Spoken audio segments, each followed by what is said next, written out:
नमस्कार, राज्यसभा टीवी के खास कार्यक्रम विशेष में आपका स्वागत है। मैं हूं आपके साथ अमृता चौरसिया। पश्चिम बंगाल में ममता बनर्जी ने एक बार मुख्यमंत्री पद की शपथ ली। उनके अलावा 41 मंत्रियों को भी राज्यपाल केसरीनाथ त्रिपाठी ने पद और गोपनीयता की शपथ दिलाई। इस मौके पर अनेक राज्यों के मुख्यमंत्रियों समेत कई बड़े नेता और पार्टी अध्यक्ष शामिल हुए।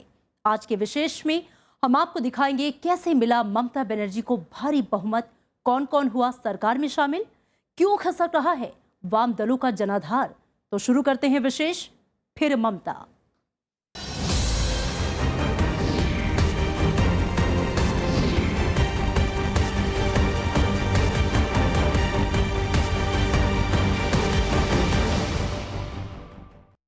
पश्चिम बंगाल में तृणमूल कांग्रेस की दूसरी पारी शुरू हो गई है और इस बार के चुनाव में दमदार प्रदर्शन और असरदार नतीजों के बाद आज कोलकाता में नई सरकार की ताजपोशी हुई।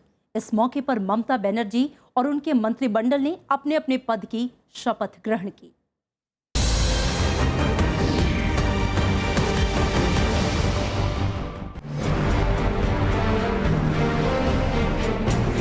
মমতা ব্যানার্জি ঈশ্বর ও আল্লাহর নামে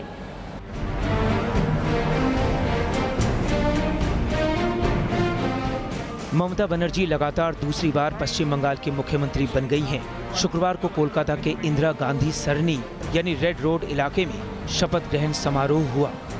राज्यपाल केसरीनाथ त्रिपाठी ने उन्हें मुख्यमंत्री पद की शपथ दिलाई। इसके साथ ही राज्य में तृणमूल कांग्रेस की दूसरी पारी का आगाज हो गया। ममता बनर्जी राज्य की 8वीं मुख्यमंत्री और पहली महिला मुख्यमंत्री हैं। মমতা ব্যানার্জি ঈশ্বর ও আল্লাহর নামে যে আমার নিকট শপথ করিতেছি যে আমার নিকট বিবেচনার জন্য যে বিষয় আনিত হইবে অথবা পশ্চিমবঙ্গ রাজ্যের মুখ্যমন্ত্রী রূপে যে বিষয় আমি অবগত হইব তাহা মুখ্যমন্ত্রী রূপে আমার কর্তব্য সমূহে যথোচিত নির্বাহের জন্য। मुख्यमंत्री के साथ 41 मंत्रियों ने भी शपथ ली। ममता बनर्जी ने मंत्रिमंडल में मालदा जिले के अलावा सभी जिलों को प्रतिनिधित्व दिया है। मालदा जिले में तृणमूल कांग्रेस को एक भी सीट नहीं मिली है। नए मंत्रिमंडल में 18 नए चेहरों को शामिल किया गया है।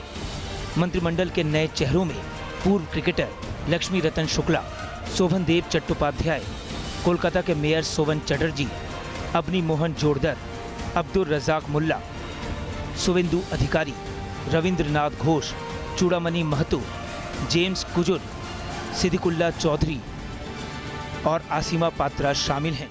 उनका 8 मंत्री तो इस चुनाव में हार चुके हैं, पर फिर भी इस बार जो पुराना 8 मंत्री जो जीते हैं उनको भी इसमें कैबिनेट में शामिल नहीं किया गया। नया चेहरा 14-15 है, तो इसलिए एक नया कैबिनेट का वो चेहरा देने का कोशिश कर रहे हैं पुराने के साथ मिला के। ममता बनर्जी के शपथ ग्रहण समारोह में कई बड़ी राजनीतिक हस्तियां मौजूद थी। इनमें वित्त मंत्री अरुण जेटली, दिल्ली के मुख्यमंत्री अरविंद केजरीवाल, उत्तर प्रदेश के मुख्यमंत्री अखिलेश यादव, बिहार के मुख्यमंत्री नीतीश कुमार, आरजेडी प्रमुख लालू प्रसाद यादव, जम्मू कश्मीर से नेशनल कॉन्फ्रेंस के नेता फारूक अब्दुल्ला और डीएम के नेता कनिमोझी शामिल हुई। शपथ ग्रहण समारोह में भूटान के प्रधानमंत्री शेरिंग तोब्गे और बांग्लादेश के उद्योग मंत्री आमिर हुसैन अम्मू भी मौजूद थे। बांग्लादेश ने ममता बनर्जी के लिए जामदानी साड़ी, मछली और शीरा तोहफे के तौर पर भेजा है। अमित अरोड़ा, राज्यसभा टीवी। 1970 में सक्रिय राजनीति का सफर शुरू करने वाली ममता बनर्जी 5 साल बाद भी बंगाल की जनता के दिलों पर राज कर रही हैं। पहले पार्टी कार्यकर्ता, फिर राज्य मंत्री, उसके बाद केंद्रीय मंत्री और अब दूसरी बार मुख्यमंत्री। ये ममता बनर्जी का जादू ही है जो उनकी राजनीतिक सफर को दिलचस्प बनाता है। कैसा रहा है उनका ये सफर, देखिए ये खास रिपोर्ट।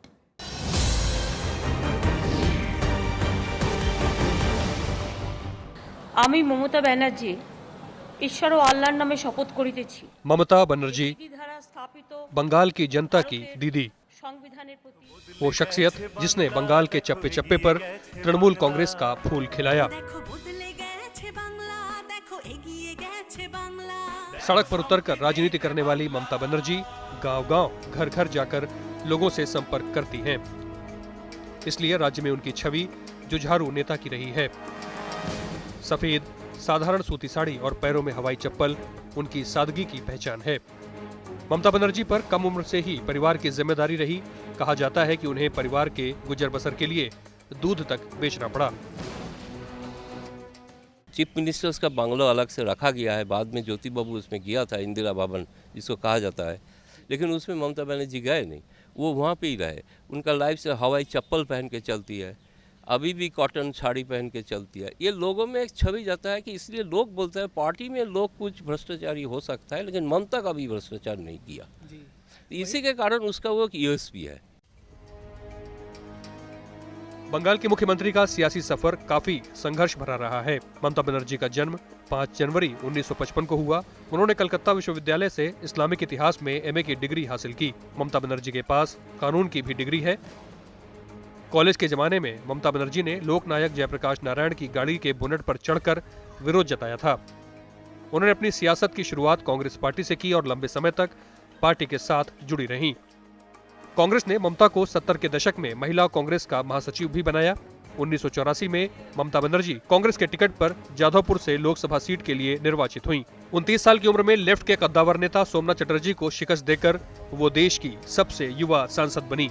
इस जीत ने ममता बनर्जी के राजनीतिक सफर को रफ्तार दी। 1991 में ममता नरसिम्हा राव सरकार में राज्य मंत्री बनी, लेकिन उन्होंने अपने फैसलों की अनदेखी का आरोप लगाकर मंत्री पद से इस्तीफा दे दिया। 1996 में ममता बनर्जी ने कोलकाता दक्षिण सीट से सीपीएम के विप्लव दास गुप्ता को हराया। 1996, 1998, 1999, 2004 और 2009 में भी ममता इसी सीट से लोकसभा के लिए निर्वाचित हुई। इस बीच ममता बनर्जी ने 1997 में कांग्रेस से बगावत कर दी और तृणमूल कांग्रेस की स्थापना की। 1999 में ममता बनर्जी अटल बिहारी वाजपेयी की सरकार में शामिल हुई और रेल मंत्री बनी, लेकिन उन्होंने 2001 में बीजेपी से भी नाता तोड़ दिया। 2006 में पश्चिम बंगाल में तृणमूल कांग्रेस को करारी हार का सामना करना पड़ा। इसके बाद उन्होंने यूपीए सरकार में भी सहयोगी की भूमिका अदा की और फिर से रेल मंत्रालय का जिम्मा संभाला। सिंगूर और नंदीग्राम में जबरन जमीन हथियाने के मसले को उछालकर ममता बनर्जी ने बंगाल में अपनी राजनीति एक बार फिर से चमकाई। ज़्यादा तौर पे माइनॉरिटी मुस्लिम्स, वो है मजदूर, खेती में काम करता है, उनको लगा कि शायद ये वामपंथी हमसे ज़मीन छीन लिया है। ममता उसको कैश किया। सिंगूर के बाद आपको याद होगा कि लगातार 26 दिन उन्होंने हंगर स्ट्राइक की, वहाँ से उठा नहीं। बाद में गवर्नर को इंटरफेयर करके गोपाल कृष्ण गांधी उसको मंच पे ले आया, राजभवन ले आया, तभी बुद्धदेव भट्ट से मिला आया, एक समझौता भी बनाया। 2011 में उनकी पार्टी ने 34 साल से सत्ता पर काबिज वामदल को बेदखल कर दिया। ममता बनर्जी ने पश्चिम बंगाल में पहली बार सरकार बनाई और राज्य की पहली महिला मुख्यमंत्री बनी। टीएमसी ने पिछला चुनाव कांग्रेस को साथ लेकर लड़ा था, लेकिन इस बार एकला चलो का नारा देने वाली ममता बनर्जी ने राज्य की 211 विधानसभा सीटें जीतकर साबित कर दिया कि उन्हें जनता की नब्ज परखने की कला आती है। 2012 में टाइम्स पत्रिका ने उन्हें विश्व की 100 प्रभावशाली महिलाओं की सूची में शामिल किया था। नवविक्रम सिंह के साथ ब्यूरो रिपोर्ट, राज्यसभा टीवी। भले ही राज्य में ममता बनर्जी ने फिर से सत्ता संभाल ली हो, लेकिन उनकी राह इतनी आसान नहीं है। जनता को परिवर्तन का सपना दिखाने वाली ममता के सामने कई चुनौतियां भी हैं। उन्हें बेरोजगारी, कर्ज के बोझ से पार पाना होगा, साथ ही विकास के लिए मजबूत कदम उठाने होंगे।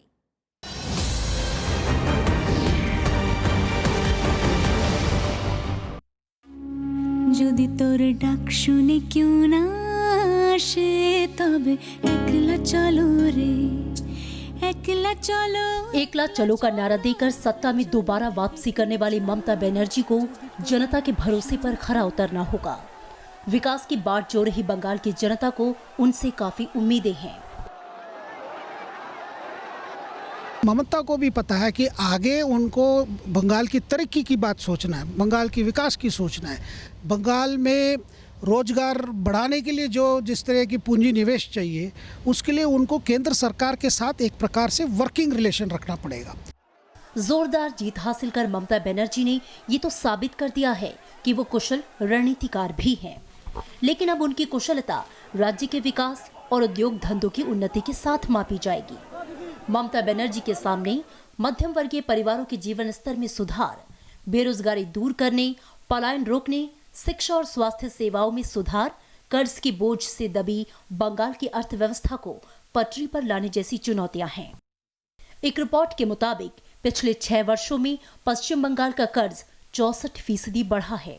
बंगाल सरकार के बजट डॉक्यूमेंट के मुताबिक राज्य पर 2010-11 में 1,86,000 करोड़ का कर्ज था, जो कि 2015-16 में बढ़कर 3,05,000 करोड़ हो गया है। अर्थव्यवस्था को दुरुस्त करने के साथ साथ निवेश को बढ़ाने के लिए बेहतर माहौल देना होगा। खस्ताहाल उद्योग धंधों की हालत में सुधार कर औद्योगिक विकास को रफ्तार भी देना होगा। वहीं चुनाव के दौरान भ्रष्टाचार के मुद्दे पर विपक्ष के निशाने पर रही ममता सरकार के सामने ईमानदार छवि को साबित करना बड़ी चुनौती होगी। शारदा चिट फंड और नारदा स्टिंग ऑपरेशन में तृणमूल के कई बड़े नेता आरोपी हैं। इसके अलावा विवेकानंद फ्लाईओवर हादसे के बाद टीएमसी पर सिंडिकेट के जरिए कंस्ट्रक्शन माफिया को बढ़ावा देने का भी आरोप है। मैं मानता हूँ ममता बहुत समझदार नेता है, तो अपनी वो रिलेशनशिप बढ़ाने के लिए हो सकता है जैसे जीएसटी जैसे मुद्दे में, goods and services taxes bill, जिसको केंद्र सरकार मानती है बहुत बड़ा आर्थिक परिवर्तन के लिए बहुत ज़रूरी कदम है, तो हो सकता है वो उसको सपोर्ट करे। पिछले कार्यकाल में ममता बनर्जी ने लड़कियों के लिए कन्याश्री योजना, छात्रों के लिए युवश्री और खाद्य साथी योजना के तहत 2 रुपए किलो चावल देने की व्यवस्था की थी। इस बार उन योजनाओं को आगे बढ़ाने की भी चुनौती है। नव विक्रम सिंह के साथ अमृता चौरसिया, राज्यसभा टीवी। और वक्त है एक ब्रेक का। ब्रेक के बाद आपको बताएंगे कि कैसे खिसक रहा है पश्चिम बंगाल में वाम दलों का जनाधार।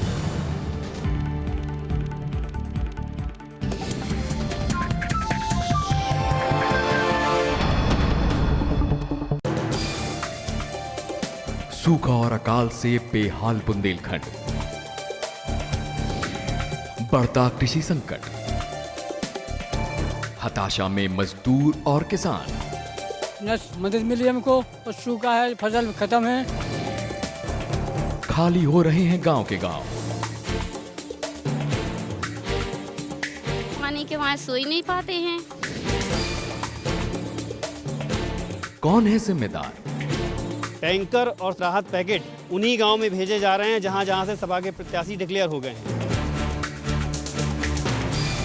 भूखा प्यासा बुंदेलखंड, राज्यसभा टीवी की खास पड़ताल। किताब के इस नए एपिसोड में आपका स्वागत है। आज हम बात एक ऐसे व्यक्ति के बारे में लिखी गई पुस्तक पर करने जा रहे हैं जिसका परिचय देना कम से कम अभी तक जरूरी नहीं हुआ है, सौभाग्य से। जब मैंने ये किताब शुरू की तो मैंने अपने आप को एक बायोग्राफर ही समझा था। हाँ, मुझे याद था कि मैं उनका पोता हूँ या था। गांधी को किसी दुनिया के और लोगों के साथ तुलना करने की कोशिश नहीं की। आपने पूरी पुस्तक में कही। मैं तो गांधी जी को समझने की कोशिश की है जी, और जो मैं समझ पाया हूँ वो पेश करने की कोशिश की है। राजमोहन गांधी की किताब मोहनदास पर उनसे खास बातचीत, रविवार और सोमवार दोपहर 3 बजे, सिर्फ राज्यसभा टीवी पर। आज हमारे साथ हैं केंद्रीय मंत्री राजीव प्रताप रूडी। 2 साल का कार्यकाल कहां पर पहुंचा है 18 महीने में ये कारवां स्किल मूवमेंट का आपका? गरीब, किसान, मजदूर, नौजवान, बेरोजगार, दिव्यांग, इनके लिए हमने अपनी पूरी सेवा को, अपने सिस्टम को तैयार किया है।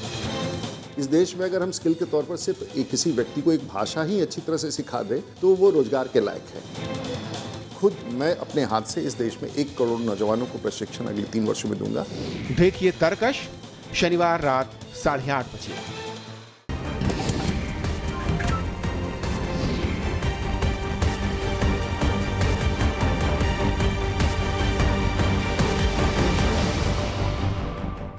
ब्रेक के बाद स्वागत है आपका। पश्चिम बंगाल में वाम दलों की सियासत धीरे धीरे सिमटती जा रही है। एक वक्त में बंगाल को वामपंथ का गढ़ माना जाता था, लेकिन आज उसकी जमीन सरकती नजर आ रही है। पिछले कुछ चुनावों के प्रदर्शन ने लेफ्ट को सोचने पर मजबूर कर दिया है।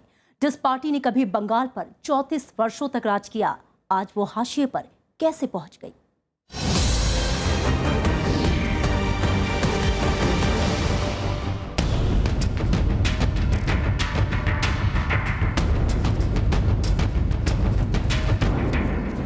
पश्चिम बंगाल में लगातार 3 दशक से ज्यादा राज करने वाली वामपंथी पार्टियां एक बार फिर 2016 के चुनाव में मात खा गईं। 2011 में हाथ से फिसली सत्ता को हासिल करने के लिए वाम दलों ने कांग्रेस के साथ मोर्चा बनाया, लेकिन ममता की आंधी ने उसे पूरी तरह नाकाम कर दिया। 19 मई को विधानसभा के घोषित नतीजों में लेफ्ट पिछली बार के बराबर भी सीटें हासिल नहीं कर पाया और 32 के आंकड़े पर सिमट कर रह गया, जबकि वाम दलों की सहयोगी कांग्रेस 44 सीटों के साथ राज्य की दूसरी सबसे बड़ी पार्टी बनकर उभरी। कभी लेफ्ट का गढ़ रहा बंगाल आज उसी के हाथ से सरक रहा है। पार्टी का कैडर भी धीरे धीरे कमजोर पड़ने लगा है, जिसमें फिर से जान फूंकने के मकसद से सीपीएम ने 37 साल बाद पिछले साल कोलकाता में महाअधिवेशन किया, लेकिन लेफ्ट जनता का एतबार हासिल नहीं कर पाया। जानकार इसे वाम मोर्चे की अब तक की सबसे बड़ी हार मान रहे हैं। अपने प्रति लोगों को आकर्षित करने के लिए जो परिवर्तनें करने पड़ती है, वो परिवर्तन लेफ्ट पिछले 5 साल में कर नहीं पाए। दूसरी बात जो है, कैडर के अंदर जिस तरह की एक प्रकार निराश जो पिछले चुनाव के बाद हुआ था, उसको भी वो कंट्रोल नहीं कर पाए। हम कॉन्फिडेंट है कि इस बार बंगाल के अंदर एक राजनीतिक बदलाव आ रहा है। वाम दलों के नेता चुनाव के दौरान जीत का दावा भले ही ठोकते रहे, लेकिन नतीजे सिफर ही रहे। जमीनी स्तर पर कांग्रेस से तालमेल का फॉर्मूला पूरी तरह से फेल हो गया। कांग्रेस ने इसकी तस्दीक भी की है।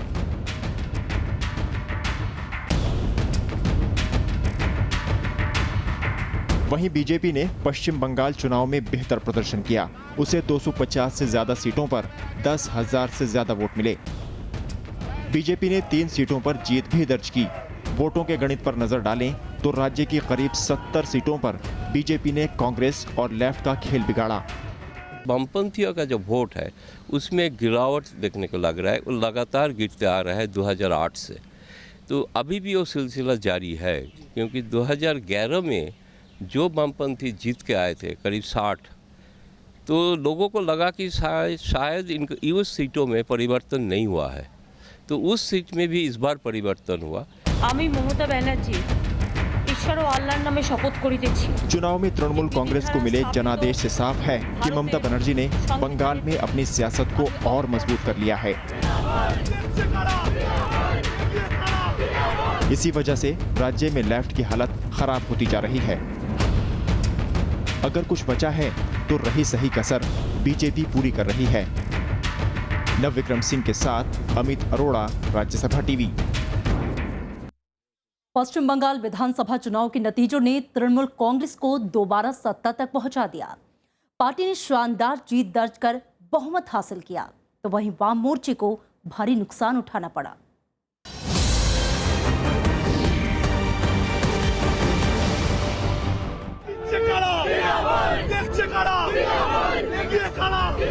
पश्चिम बंगाल में 19 मई को विधानसभा चुनाव नतीजों में मुख्यमंत्री ममता बनर्जी का जादू लोगों के सिर चढ़कर बोला। तृणमूल कांग्रेस की ऐतिहासिक जीत के बाद पार्टी समर्थक सड़कों पर उतर आए और जमकर जश्न मनाया। भारी बहुमत मिलने के बाद ममता बनर्जी ने इसे जनता की जीत करार दिया।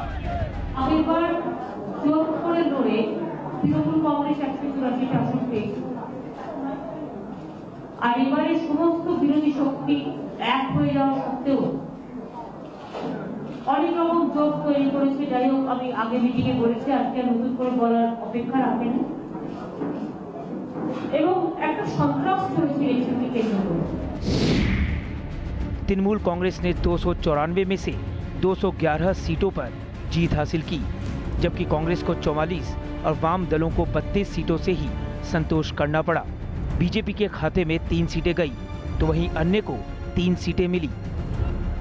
वाम और कांग्रेस गठबंधन जनता का भरोसा जीतने में नाकाम रहा। राज्य में वाम मोर्चे को करारी हार का सामना करना पड़ा है। नतीजों के बाद वाम दलों ने आत्ममंथन की बात कही। We respect the verdict of the people of Bengal. We will examine the reasons and review these results as far as the left front's poor performance in the state is concerned. 2011 के विधानसभा चुनाव की बात करें तो तृणमूल कांग्रेस को 184, कांग्रेस को 42 और वाम दलों को 60 सीटें मिली थी। अन्य दलों ने 8 सीटों पर जीत दर्ज की थी, जबकि बीजेपी का खाता नहीं खुला था। हालांकि 2015 के उपचुनाव में बीजेपी ने 1 सीट जीतकर राज्य में पार्टी की उपस्थिति दर्ज कराई। इस लिहाज से देखें तो 2016 में तृणमूल कांग्रेस और बीजेपी को बढ़त हासिल हुई है, तो वहीं वाम दलों को भारी नुकसान झेलना पड़ा। पश्चिम बंगाल में वोट शेयर की बात करें, 2016 में तृणमूल कांग्रेस को 45% मत हासिल हुए, जबकि 2011 में ये 39% था। तो वहीं वाम दलों को 26% और कांग्रेस को 12% वोट मिले, जो पिछले चुनाव में 40 और 9% के करीब थे। बीजेपी ने 10% वोट के साथ राज्य में अपनी स्थिति मजबूत की है। 2011 में उसका वोट शेयर महज 4% ही था। इस चुनाव में तृणमूल कांग्रेस और बीजेपी तीनों के वोट बैंक में इजाफा हुआ है, जबकि लेफ्ट फ्रंट को हर तरफ से नुकसान उठाना पड़ा। प्रणब गोस्वामी के साथ प्रशांत पांडे, राज्यसभा टीवी। 3 मुल्कों की अंतर्राष्ट्रीय सीमा से लगने वाला राज्य पश्चिम बंगाल कला, संस्कृति, खान पान, शास्त्रीय संगीत के साथ साथ राजनीतिक जागरूकता के लिए भी जाना जाता है। बंगाल का काफी दिलचस्प इतिहास रहा है। पहले कांग्रेस और फिर वाम मोर्चे ने लंबे समय तक राज्य की सत्ता संभाली। एक नजर डालते हैं राज्य के अतीत पर।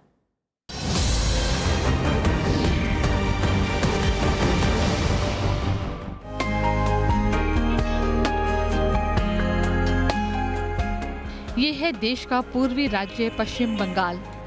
उत्तर में हिमालय और दक्षिण में बंगाल की खाड़ी इसकी खूबसूरती बढ़ाते हैं। यूं तो पश्चिम बंगाल का देश की राजनीति में शुरू से ही महत्वपूर्ण स्थान रहा है, लेकिन 1905 में बंगाल विभाजन के बाद राज्य की राजनीति में नया मोड़ आया। अंग्रेजों के इस फैसले का इतना जोरदार विरोध हुआ कि 1911 में उन्हें फैसला बदलना पड़ा।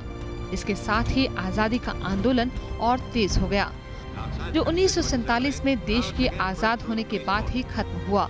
आजादी के आंदोलन में बंगाल की अहम भूमिका रही। गुरुदेव रविंद्रनाथ टैगोर, बंकिम चंद्र चटर्जी, स्वामी विवेकानंद, नेताजी सुभाष चंद्र बोस, राजा राम मोहन राय जैसे महापुरुषों के नाम शुमार रहे। 1947 में देश का विभाजन हुआ तो बंगाल का पूर्वी हिस्सा पाकिस्तान में चला गया। 1950 में कूच बिहार राज्य ने भारत में विलय का फैसला किया और 1955 में चंदन नगर भी भारत में शामिल हो गया। ये दोनों ही पश्चिम बंगाल का हिस्सा बने। बाद में बिहार के कुछ हिस्से को भी पश्चिम बंगाल में मिला दिया गया। सुंदरबन और रॉयल बंगाल टाइगर के लिए मशहूर पश्चिम बंगाल में पहले चुनाव से 1967 तक लगातार कांग्रेस का शासन रहा। 1967 से 1980 के बीच राज्य को हिंसक नक्सलवादी आंदोलन, बिजली के संकट, हड़ताल और चेचक के प्रकोप का सामना करना पड़ा। इस दौरान राजनीतिक अस्थिरता का माहौल पैदा हो गया। 1967 के बाद 8 महीने के लिए बांग्ला कांग्रेस के नेतृत्व में यूनाइटेड फ्रंट की सरकार रही। इसके बाद 3 महीने के लिए प्रोग्रेसिव डेमोक्रेटिक गठबंधन सत्ता में आई। फरवरी 1968 से फरवरी 1969 तक राज्य में राष्ट्रपति शासन रहा। फरवरी 1969 में एक बार फिर बांग्ला कांग्रेस ने सरकार बनाई, लेकिन वो मार्च 1970 तक ही सत्ता में रही। राज्य में एक बार फिर राष्ट्रपति शासन लागू करना पड़ा। अप्रैल 1971 में कांग्रेस ने सत्ता की बागडोर संभाली, लेकिन जून 1971 में राष्ट्रपति शासन लगाना पड़ा। 1972 में सिद्धार्थ शंकर रे को राज्य की कमान सौंपी गई। तब राज्य में स्थिरता लौटी। कांग्रेस जून 1977 तक सत्ता में रही, लेकिन आपातकाल के बाद जब देश में परिवर्तन की बयार चली तो पश्चिम बंगाल भी इससे अछूता नहीं रहा। राज्य में सीपीएम के नेतृत्व में वाम मोर्चे की सरकार बनी और ज्योति बसु मुख्यमंत्री बने। जब 2000 में उन्होंने उम्र का हवाला देकर मुख्यमंत्री पद छोड़ा तो लेफ्ट ने बुद्धदेव भट्टाचार्य को मुख्यमंत्री बनाया। 1977 से 2011 तक करीब 34 साल राज्य में वाम मोर्चे की ही सरकार रही। सिंगूर के बाद आपको याद होगा कि लगातार 26 दिन उन्होंने हंगर स्ट्राइक की, वहाँ से उठा नहीं, लेकिन उससे मैसेज चला गया था जनता के पास कि वामपंथियों ने, कम्युनिस्ट ने ज़मीन छीन रहा है। उसको ममता ने सक्सेसफुली उसको कैंपेन किया। इसी कारण ही वो ममता बनर्जी हुए। इसी बीच ममता बनर्जी के नेतृत्व में तृणमूल कांग्रेस पश्चिम बंगाल में मजबूत पकड़ बनाने के लिए संघर्ष करती रही। 2011 के विधानसभा चुनाव में तृणमूल कांग्रेस को कामयाबी मिली। वाम मोर्चे को सत्ता से बेदखल कर ममता बनर्जी ने राज्य की कमान संभाली। उनकी जीत का सिलसिला 2016 में भी कायम रहा। नवविक्रम सिंह के साथ ब्यूरो रिपोर्ट, राज्यसभा टीवी।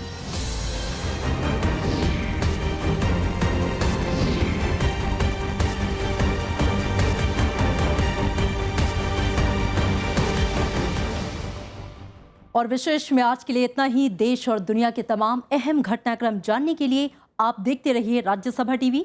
नमस्कार।